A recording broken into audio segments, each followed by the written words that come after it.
Good afternoon. Today is Thursday, March 12th, 2020. I'm Joe Paul, the local president. Rather than talking about all the local issues like I normally do, which we have a lot, I'm going to go into some of the highlights of the new collective bargaining agreement or your new contract.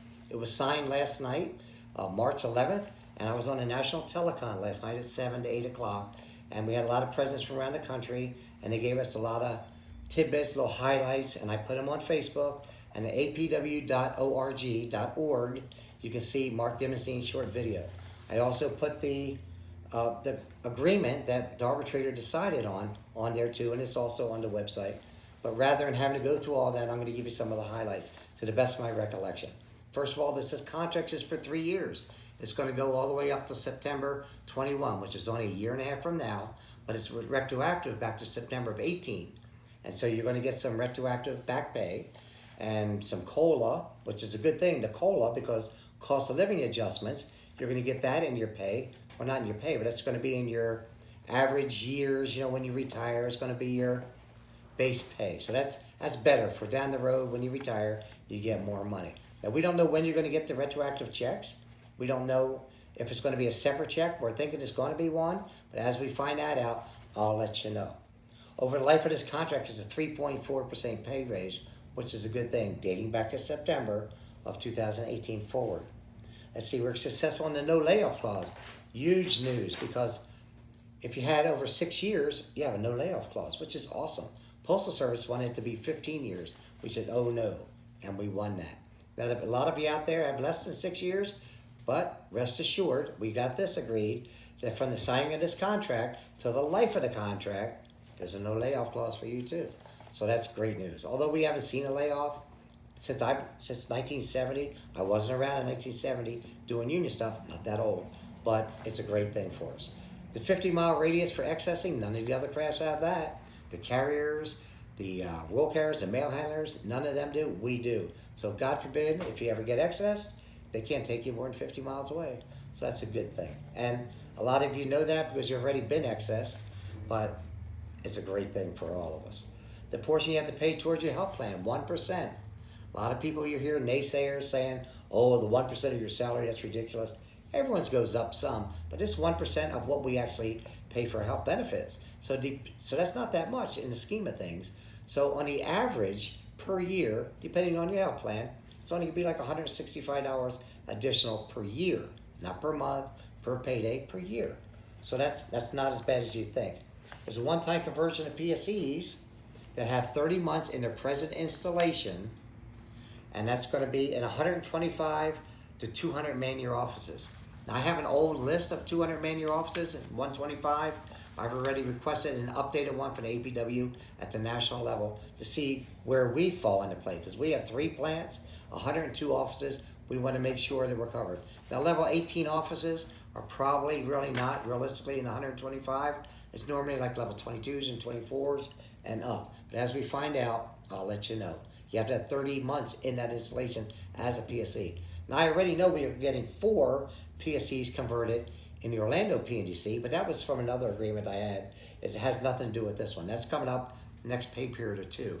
In the Seminole PNDC, I'm going to see a lot, a good amount. So I don't know exactly how many, possibly 10, 12, 14, I don't know. As I get more information, I've already requested all the information today, and I just heard about it last night. I have some old lists, but I want up-to-date lists to make sure things are done properly. We can't afford for you guys and girls not to get converted when you should be converted.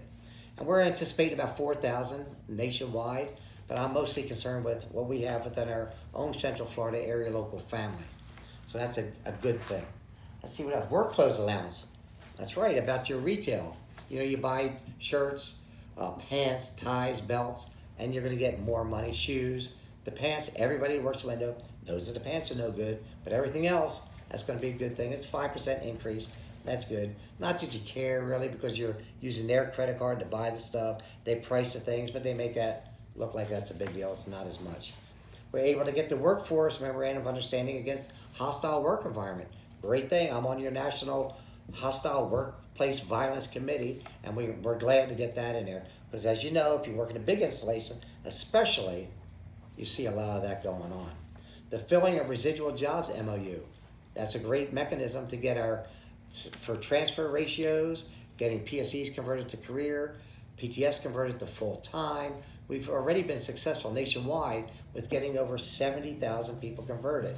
That's PSEs and PTFs alike. So we won that. That's a great thing.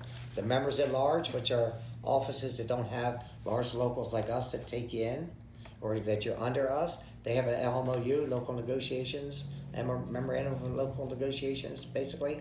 I'm not speaking well, but I'm trying to speak fast. Anyway, that's a good thing, and they carry that forward. The flimsy contract, which is the one like this long, maybe this wide, everyone's going to get a copy. They're sending it to the printers as we speak, and everyone that's a member will get a copy. Now, it's going to be hard to understand if you're not really sure, or you read some language, you think it means this, but if you have questions about it, you ask us. As of right now, the clerk language, the maintenance craft language, the motor vehicle maintenance facility, we're not even sure yet if there's any contractual language change. There will be some, but rest assured we'll be on top of that and make sure that's enforced properly. We haven't gotten that yet. There's 21 tentative agreements, or they call TAs in the back of the contract. We haven't seen yet, but I'm sure that we'll be seeing them, I heard, within the next week. The maintenance craft, now they were only craft successful in keeping all career workforce, no PSEs. But there's some drawbacks going on in here, like with the Line H. If you're a custodian, you know exactly what I'm talking about. When the Postal Service didn't meet 90% of their work hours and things like that, the arbitrator gave them some breaks for USS USERA, which is Uniform Services Employment and Reemployment Rights, FMLA, long-term absences, military leave, court leave, things like that. Now, what the arbitrator did remand back to the Postal Service and the union at the national level is define what correct staffing is. Define what was the other thing? Staffing, a couple different things that they weren't sure about. But long-term absences, or, well, we need to know. And the Postal Service, we're not counting on them to say, yeah, well, this is this, or, yeah, we're not fully staffed. We're not counting on that. We're going to negotiate exactly, what does that mean exactly? We need to get a good understanding of that. So, and as far as the payouts, when they get the payouts for the Line H, that's going to be a little bit different too. I think it's going to be a little bit less, in my opinion, because they're going to stick to the contractual obligations up to the 12 hours and things like that. Before, they used to just divide it up, and even if you had 12 hours, you probably got more hours.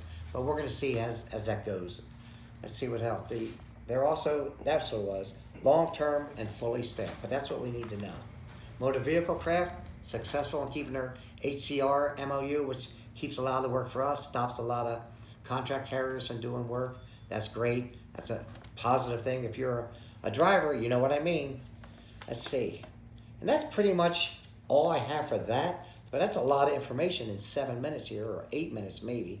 But as we get more information, I'll update you and I'll send you a mass email. This video obviously is going to have a President's Report, which I always do. And I'm going to highlight a lot of these things in there as well. So I just want to thank you for being proud members of the local and proud members of the American Postal Workers Union. Thank you.